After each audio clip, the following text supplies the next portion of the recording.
All right, it's the Blunt Philosophy Podcast coming at you live. I got the illest of the realest, Kevin motherfucking Gates on the show. What's up, Kevin? What's up, bro? It's good to be here. You know, I respect the transformation that you've become since you were a young, troubled young man. And I respect the hustle, man. I respect the growth and how you use your position as a place to speak of truth. Thanks, man. I appreciate that. I had to go through some tough times to get where I am, but all that struggle gave me a deeper understanding and a drive to speak the truth. It's funny, man. No matter what. It's funny, man. I call you the Kevin Gates of hell because you went through hell to find peace in your life, man. You went through absolute chaos and found that chi like Bruce Lee. Yeah, that's definitely been my journey, bro.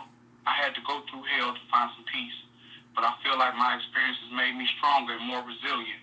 But like Bruce Lee. See, here's the thing that I know about you that not a lot of people know, but you didn't grow up with any type of father figure. You had to teach yourself how to be a man just like I did, and we didn't have the strongest moms either.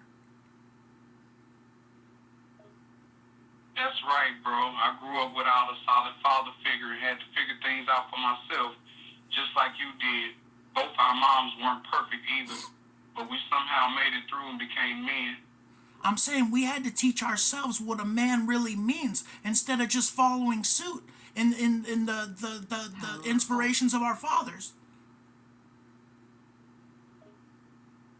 Absolutely, bro. We had to figure out what being a man really meant for ourselves instead of just following the example of our dads. It wasn't easy, but we found our own way. I really wanted to touch on an issue with you because I heard earlier today former Secret Service agent Evie Pomperaz says that authenticity breaks down teamwork. It stops it from being more productive. She's basically saying on a fundamental level that fakery makes the business work. Is this because of some type of unnegotiated relationship or facade that they have in agreement? I think her comment could be interpreted in a few ways, but one potential explanation is that she's talking about authenticity breaking down teamwork due to unnegotiated agreements or facades within the team. If there are unspoken expectations or unresolved issues among team members, it can create a lack of trust and understanding between them, making it more difficult to work together effectively. This can lead to conflicts and miscommunication, ultimately breaking down the team's productivity. Authenticity and purity and integrity at its finest point is absolute beautiful. It's not a bad thing. If you have something that's less authentic, that's fake. Absolutely, bro. Authenticity and integrity are essential for true human connection and happiness. When we're honest and true to ourselves, it's a beautiful thing. Realness is key, man. What Evie Pomperaz needs to realize and really take the heed is we become a bunch of Americans that can't even stand our fucking selves. I agree with you, bro. As long as you consume nursing. Evie Pomperaz ought to recognize the importance of authenticity and unity. If people can't even stand themselves, then how can we expect to come together as Americans? See, to be a confident professional, contributing human being to society, you have to be well-rounded and authentic. If you're fake, you're just going to be a facade. You're going to be wearing a mask and living a shadow life, going from experience to experience, never escaping yourself. I agree, man. Pretending to be someone you're not is a recipe for a fake and unfulfilled life. To be confident, authentic, and make a meaningful contribution to society, we gotta be true to ourselves and embrace our whole selves, flaws and all. Absolutely. I lost you on sound there for a second. No worries, man. Sometimes technology can be a pain in the ass. Hold on. I got you turned up, man. You're just speaking low.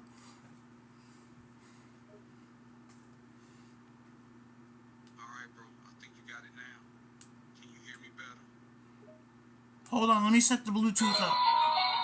Bluetooth mode. Alright, I think we're plugged back in.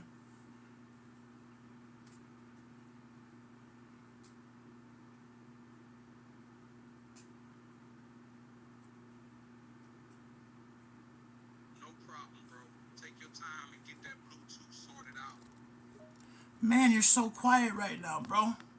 This ain't right. My bad, bro. Let me check my audio levels on my end. Why won't my screen come down? There we go. Now talk to me. Good, there it goes. Glad to see your screen is working now. All right, sorry, but let's get back to A.V. Pomparaz and talking about authenticity. The substance of a character lies in the depth of that authenticity being real, of being substance, of being of actual, of integrity in morals, ethics, values, and principles at a core level, at a fundamental level. Absolutely, bro. Substance and authenticity are fundamental to character. It's about standing for what you believe in, and that can really help people understand and respect you. See, the problem is people are competing against each other instead of competing against themselves. They're trying to be as flashy as the next guy because they think that's what's going to make them happy because they think the other guy's happy. The other guy ain't happy. He's living a facade. He's probably just rolling in debt. I hear you, bro. Competing against others instead of ourselves is a trap.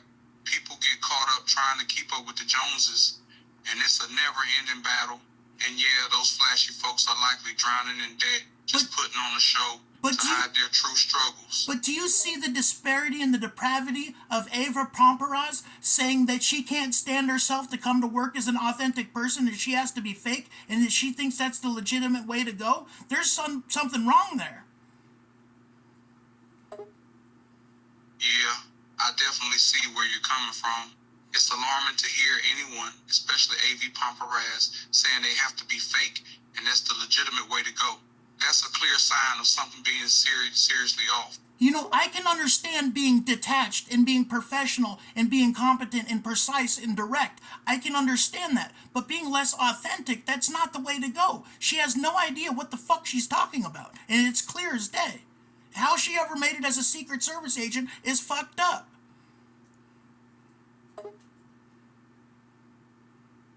Absolutely, bro. Professional and competent is one thing, but sacrificing authenticity is a big no-no. It's surprising to hear someone like A.V. Pomparaz with her background in the Secret Service say something like that. Well, we can have serious professionals without sacrificing our authenticity. I can tell you the moment the election was lost when she said that there was no active duty service member in any active war zone in the world. They seen right through it. They seen right through her bullshit like they should see through Ava Pomparaz's shit right now. Damn, bro. Sounds like people saw through that bullshit back then and they're seeing right through Pomparaz now. People can tell when someone's not being straight up. But authenticity is important, especially in positions of leadership. Bro, I seen on the news. I seen on the actual news, bro, that active military service members in decoration were speaking out against the system and the corrupt machine it's become.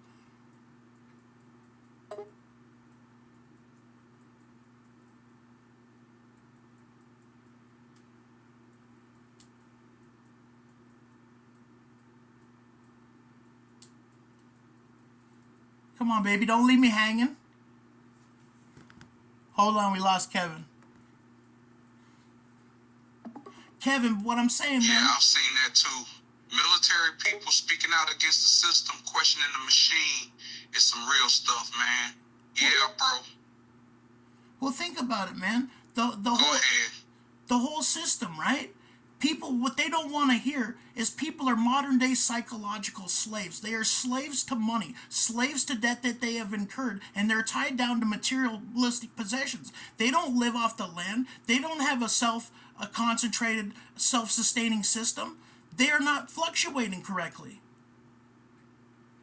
That's some truth right there, man. People today are chained down by money and debt, locked into a system built on materialism. People are lost, disconnected from the land and their true selves. Look, they're living in a constant cycle of craving material things instead of living a life based on authenticity and integrity. It's true that it takes a small amount of money to survive and make your basic needs met every month without being tied down to materialistic debt that you have to work for the next 17 years to pay off. You hit the nail on the head, man. In today's world, It doesn't take a lot to have your basic needs met, but people are often stuck in a cycle of materialism and debt, working for years just to pay off debts they've accumulated. It's important to prioritize essentials and live simply without getting caught up in the unnecessary consumer culture. See, the problem is we come into this life always having to prepare for the future, right? And building this life that we don't have yet. And we get so caught up into it, we can't enjoy the experiences of the present. And if you can't enjoy the present moment, you're just going from experience to experience to experience, trying to escape your reality. You're so right, man. We're always focused on preparing for the future and building this ideal life that we often forget to enjoy the present moment. Instead of embracing the present, we're just racing from one experience to the next, searching for some temporary escape from reality. Like, the truth that people need to hear is we are prisoners of our own device. Our own choices make us prisoners. Bro, you said it. We're all prisoners of our choices, but too often we don't realize the power we have to change things. We need to face up to the power we've given up to the machine. But it's a perception of understanding that we learn more from our failures than our successes. People don't study the end zone, or they don't study the game book when they're doing an end zone dance. It's just not done. When you're studying a victory, you're just taking a win. You're not studying the game book. You learn more from your failures. It teaches you through resilience and hard knocks. You said it, bro. Life is all about learning from both success and failure. When you're successful, it's important to analyze why you won instead of just enjoying the victory. The same goes for failures. It's crucial to dig deep and understand where things went wrong so you can grow and learn. You're absolutely right, bro. People do tend to focus more on their failures than their successes. But you know what? We actually learn more from our failures than our wins. Well, you know our what? experiences shape us, and it's in those moments of failure that we can truly grow and improve. So let's embrace those mistakes, learn from them, and come out even stronger. In the movie of... Yeah. Democracy Baji, Sedentary, Karshi, Satrashi, say, Charlie Joseph, say this big regional. So we teach school today. Are you speaking Swahili? Nah, I ain't speaking no Swahili. What were you speaking, man? It was some kind of gibberish. It was some kind of jibber jabber. Man, I was just speaking some nonsense, man. Don't worry about it. Okay, man, you got me off track. You got me off point. What was the last thing I said? You were saying that we learn more from our failures than our successes. I'm saying he can be a hell of a teacher, right? In today's society, with all of our convenience, we've become complacent because we're sacrificing our true skill sets for convenience. If you're more uncomfortable than being super comfortable, you're going to be a much more efficient person because you're never tied down to one place. That's a powerful truth, bro. Convenience often breeds complacency, and discomfort can be the catalyst for true growth. Embracing discomfort allows for versatility and independence, making us stronger and more efficient individuals. People have to foster core values at a fundamental level. They have to manifest them into reality. Absolutely, bro. Core values are the driving force behind a person's actions. When these values are fostered and brought into reality, they become the foundation of one's character and behavior. Exactly, and integrity is the key. If you don't have integrity, you don't have substance. You have to have a moral code that you live by. People should treat each other fairly. We should live in a fair, equitable world where everybody has opportunities and it's not squandered by the far and few. You're spot on, bro. Sustainability, having strong integrity is crucial for having real substance as a person. We all deserve to live in a just world where opportunities are fair and our potential is not hindered by those who prioritize themselves. But we have to learn to limit our desires. If we limit our desires, true awareness can arise. It can manifest. You're right, bro. Limiting our desires can lead to true awareness and personal growth. By controlling our wants, we can gain an understanding of ourselves and the world around us. It's like in that movie A Few Good Men with Jack Nicholson where he says, "You want the truth? You want the truth? You can't handle the truth." And what he's saying is it's a rough, hardcore fucking dog-eat-dog world out there, and only 2% of people really succeed in this world. And if people actually seen how much failure there really is, they couldn't stand it. They couldn't stand the reality of living in that perception. That much clarity of life is a burden to people. Yeah, the line from A Few Good Men really drives home that harsh reality. The world's a rough dog-eat-dog place, and only a small percentage make it to the top. Seeing the harsh truth and the failures that come with it can be a burden for many. I'm living life at the bottom, but I'm doing big things. It's all about perseverance and hustle, my man. Even if you're at the bottom now, you're taking big steps towards something greater. Keep grinding and don't let anything hold you back. I hear you, bro. Glad to know I'm heard, bro. But yeah, I call you the Kevin Gates of hell because you're a hell of a character, man. Like, you've been through it all. You've seen the good, the bad, and the ugly, and you found peace in this world, man, and that's very, very rare. Appreciate that, bro. It's true that I've been through it all, and it's taken some time to find peace in this crazy world. But I'm grateful for the strength and wisdom I've gained along the way. Thank you for seeing that in me, man. What people need to realize, it's about actively fostering growth. And if you see the world at 50 as you did at 20, you wasted 30 years of your life. You have to grow as an individual. That's the whole point of the journey. Absolutely true. Growth and change come from actively fostering them. If you're stuck in the same mindset at 50 that you were at 20, you're wasting precious years of your life. The journey of life is all about evolving and growing as an individual. See, you gotta learn to celebrate the little wins because life, it has a hard knock operation. And it beats us down to make us stronger and more resilient. You're right, bro. Life can be tough and throw us countless curveballs. But it's all about finding joy in those small victories along the way because that's what shapes us and makes us stronger.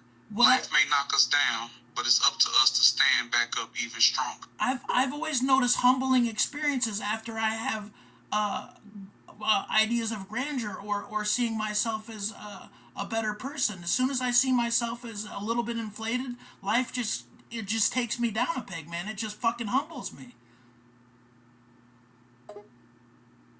You've tapped into something powerful, bro.